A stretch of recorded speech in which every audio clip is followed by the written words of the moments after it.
kami. Kaya naman tayo sa work natin. So papakain muna ako ng manok mga katams. So ayan yung aking mga alaga mga katams. Nag-iikot-ikot sila pag nakikita ko.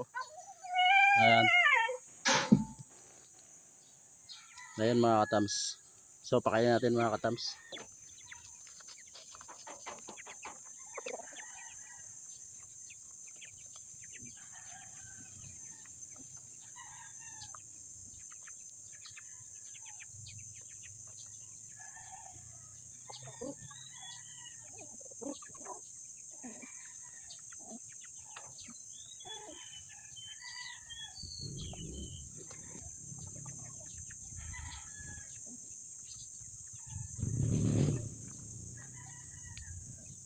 So nakahataw yung isa nating manok mga katams. Nakahataw ako, gutom na.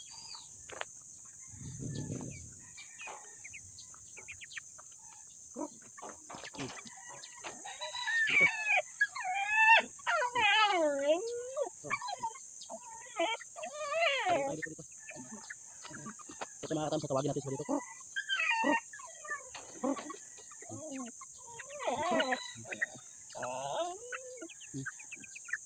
So para hindi uminak yung ating mga alaga mga katams, lagi natin bigyan ng atensyon para kukunin natin yung kanilang loob. Kasi natin mo, kahit na sila ipakawala ay maamo.